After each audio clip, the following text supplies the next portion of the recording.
भगवान श्री कृष्ण से अर्जुन ने प्रश्न पूछा है कि हे कृष्ण,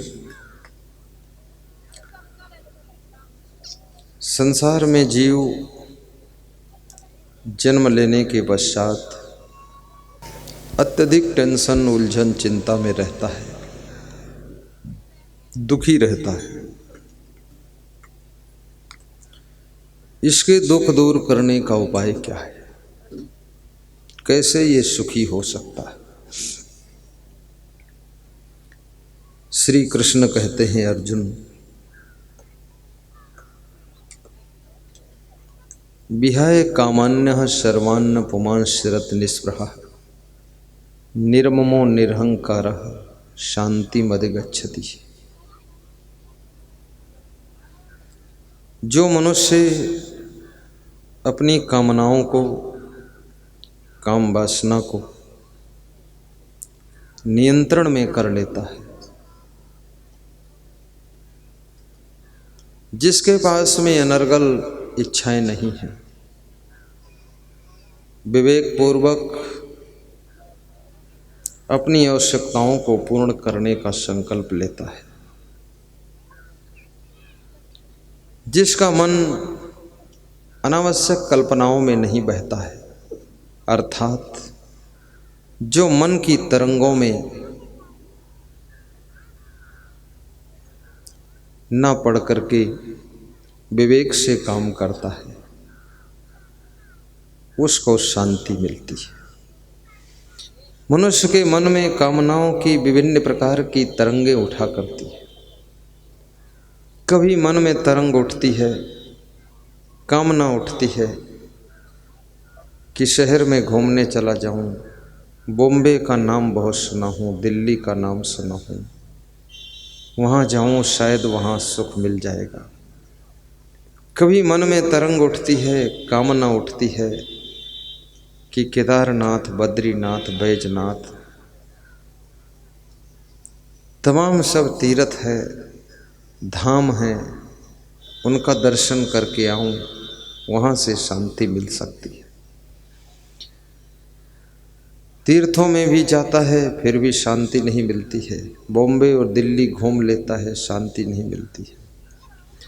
जो दिल्ली और बॉम्बे में रह रहे हैं, उनके मन में कामना की तरंग उठती है कि हिमालय की तलहटी में जहाँ शीतल हवाएं चलती हैं, वहाँ जाऊं, वहाँ बहुत शीतल शांति मिल सकती है। और जो हिमालय में रह रहे हैं, वे सोच रहे हैं कहाँ यहाँ ठंडी में फंसा पड़ा हूँ, जिंदगी में कभी दिल्ली देखने को मिलेगी कि नहीं मिलेगी। उनका मन दिल्ली में लगा हुआ है, दिल्ली वालों का मन हिमालय में लगा हुआ है। दिल्ली का एक आदमी हिमालय घूमने गया और हिमालय में जाकर एक हिमालय निवासी से मिला और कहा कि धन्य भागी हैं आप लोग, जो हिमालय में घर है आपका, हिमालय की तलहटी में रहते हो, इतनी शीतलता, इतनी बर्फ़, इतनी ठंडी हवाओं का आनंद लेते हो। हम तो दिल्ली की प्रदूषित हवाओं में पैदा हुए, वहीं बड़े हुए, वहीं सड़े रहे, आज मुश्किल से निकल कर आया हूँ। तो हिमालय का निवासी उस दिल्ली वाले के पैर पकड़ लेता और कहता, भाई साहब मुझे भी दिल्ली ले चलो, मेरे को दिल्ली देखने की इच्छा है। तो दिल्ली वाला मन में सोचने लगा, जो दिल्ली वाला है वो हिमालय देखना चाहता है, हिमालय वाला है वो दिल्ली देखना चाहता है, कहाँ सुख है। ये मन बड़ा चंचल है और इस चंचल मन का खेल बड़ा विचित्र है। आपका मन कभी कभी सोचता है 2 विवाह करूं तो ज़्यादा अच्छा है, एक पत्नी मायके चली जाए तो दूसरी रहेगी ससुराल में। कभी कभी मन स्त्रियों का मन सोचता है पांडव जैसे 5 पति बनाऊं तो ज़्यादा बेहतर है, एक शहर से सामान लाएगा, दूसरा खेत में काम करेगा, तीसरा दुकान चलाएगा, चौथा हमारे पास बैठकर पैर दबाएगा, 5वां भोजन बनाएगा, अब 5 पति बन जाऊंगी। बड़ी कल्पनाएं मन में उठती हैं, बड़ी कामनाएं उठा करती हैं, परंतु ये सब व्यर्थ की कामनाएं। एक पति में जो संतुष्ट नहीं हो सकता है वो 5 पतियों में भी संतुष्ट नहीं हो सकता है। जो एक पत्नी से संतुष्ट नहीं हो सकता है वो 2-3 पत्नी आ जाए। राजा दशरथ के तो 3 पत्नियां थी, तब भी दुखी थे, वो कहाँ सुखी थे। राजा भर्तृहरि के 3 पत्नियां थी, वो बहुत ज़्यादा दुखी थे। इतना दुखी हुए कि सबको छोड़ करके साधु बन गए, कमंडल लेकर भाग गए। बोले घर रहने लायक नहीं है, राजमहल भी छोड़ दिया। न पत्नियों में सुख है न पतियों में सुख है, तो ये सुख कहाँ है। बीड़ी सिगरेट में अगर सुख होता तो क्या सुख इतना सस्ता है जो कि 10 रुपये के माचिस के 10 रुपये की बीड़ी के बंडल में क्या सुख मिल सकता है। 1 रुपये की बीड़ी सुख दे सकती है। और सुख पैसे से तो मिलता ही नहीं है। न सुख गाड़ी में मिलता है, न साड़ी में मिलता है, न लाड़ी में मिलता है, न खेती बाड़ी में मिलता है। सुख शहर में भी नहीं है, गांव में भी नहीं है। जब तुम्हारा मन पवित्र होता है, मन नियंत्रण में होता है, मन में कोई व्यसन और बुराई नहीं होती है और मन में संतोष होता है, तब आपको सुख का एहसास होता है। बीड़ी अगर सुख दे देती तो बीड़ी बनाने वाली कंपनी का मालिक सारी बीड़ी अकेले पीकर सुखी हो जाता है। उस बीड़ी बनाने वाली कंपनी के मालिक को बीड़ी बेचने में सुख लग रहा है और बीड़ी के जो डिस्ट्रीब्यूटर हैं, होलसेलर हैं, वो बीड़ी थोक में मंगाते हैं, 1 ट्रक बीड़ी मंगाते हैं और सब की सब बीड़ी बेच देते हैं, तब खुश होते हैं। एक बीड़ी वे नहीं पीते हैं। दारू बनाने वाले दारू को बेचने में उनको सुख लगता है, पीना नहीं चाहते हैं।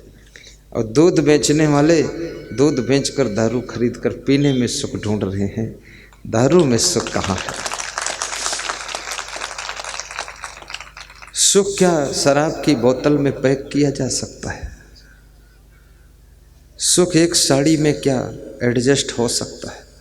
कितनी महिलाएं साड़ी के लिए इतना उलझ जाती हैं, गले की चैन के लिए बेचैन हो जाती हैं, कान के कुंडल के कारण पति का कान नोच डालती है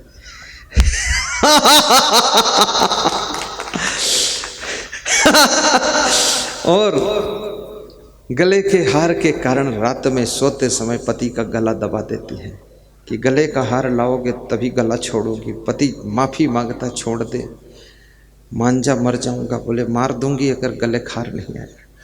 गले के हार में सुख कहाँ है। गले के हार में सुख होता तो सोने का हार बेचने वाले, सोने की चैन बेचने वाले, सोने के कुंडल नथुनी बेचने वाले, कड़ा छड़ा झांझड़ा हथकड़ा बंद कड़ा खुला कड़ा बेचने वाले, वे सब खुद ही गले का हार पहन लेते, नथुनी पहन लेते। वे बेचते क्यों? उनको बेचने में सुख लग रहा है, तुमको खरीद कर पहनने में सुख लग रहा है और सुनार को बना करके देने में सुख लग रहा है। ना सुख बनाने में है, न बेचने में है, न खरीद कर पहनने में है। सुख तो ज्ञान में है, भक्ति में है, संतोष में है। सुख तो प्रसन्नता में है, गम खाकर जिंदगी जीने में सुख है और ये सुख सत्संग से मिलता है।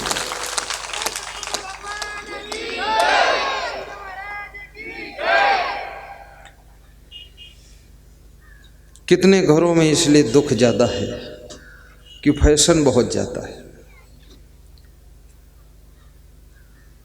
बेटी और बहू फैशन में है, बेटा और दामाद बेसन में है और माँ बाप टेंशन में है। वो बेचारे टेंशन में रहते हैं।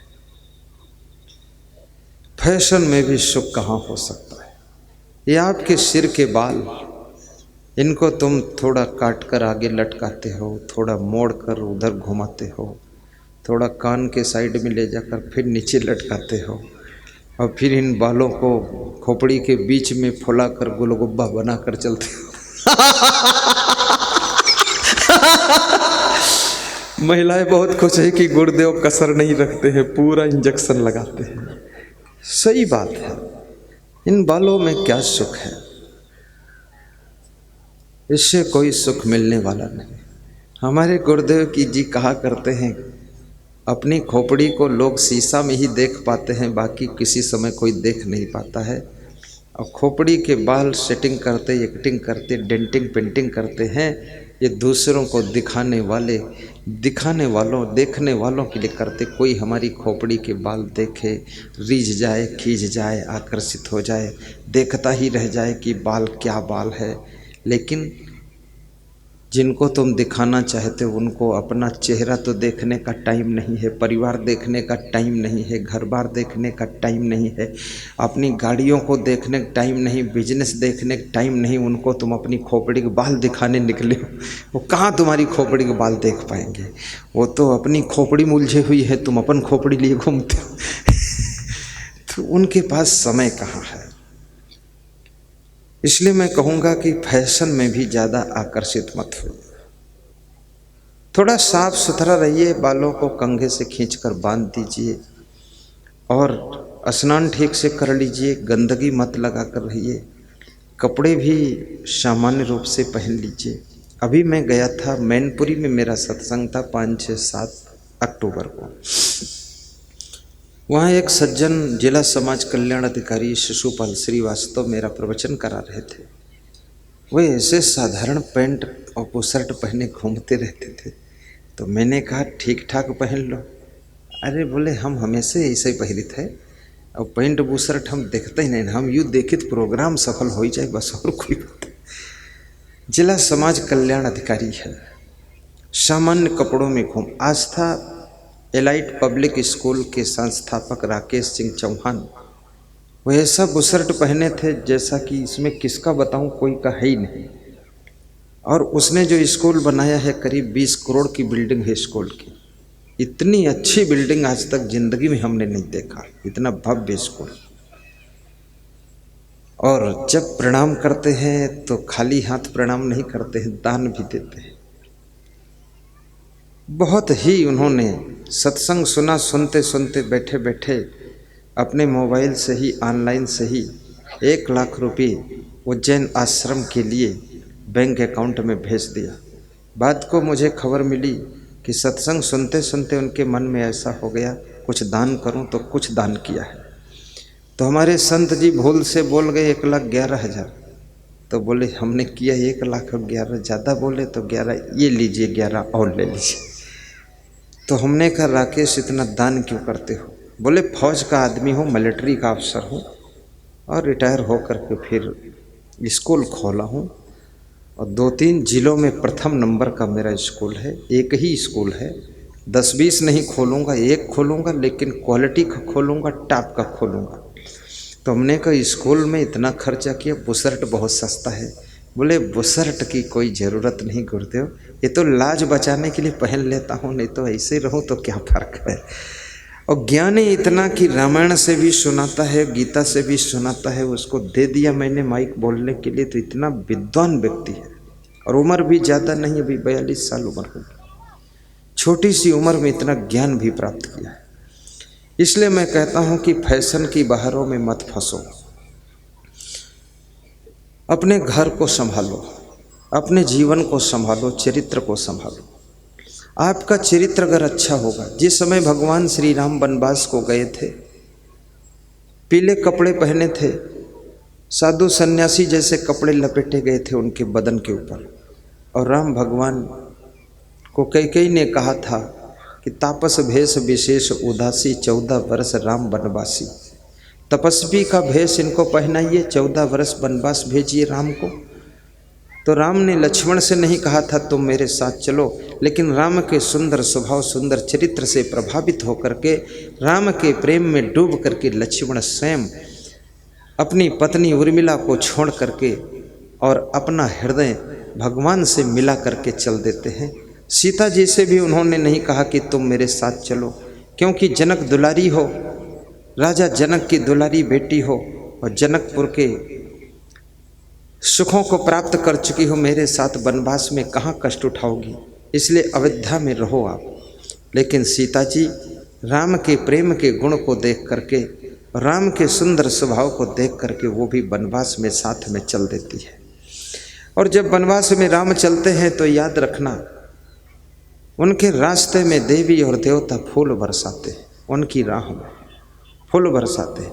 लेकिन हम और तुम क्या करते हो? देवी देवताओं के मंदिर में जाकर के हम आप फूल बरसाते हैं। राम भी मनुष्य हैं, उनकी राह में देवी देवता फूल बरसा रहे हैं। हम आप भी एक मनुष्य हैं जो देवी देवताओं के मंदिर में जाकर फूल बरसा रहे हैं।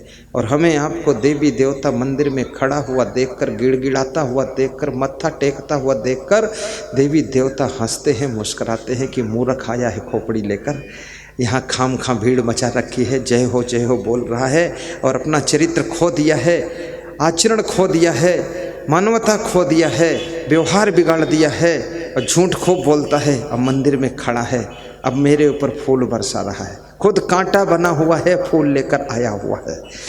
अब देवता भी हंस रहे हैं। राम भगवान की लाइफ में देवता लोग फूल बरसाने क्यों गए थे? कहते हैं कि देवता लोग ऋषि मुनि का अवतार लेकर के, रूप धारण करके जंगल में कुटियां बना करके रह रहे थे कि भगवान आएंगे, राम आएंगे मनुष्य के रूप में तो उनकी सेवा करूंगा, दर्शन करूंगा। देवता लोग सब ऋषि मुनि का रूप धारण करके वनवास में आश्रम बना करके रह रहे थे। ये राम भगवान भी तो मनुष्य के रूप में ही है, कृष्ण भी तो मनुष्य के रूप में है और हम आप भी मनुष्य के रूप में हैं।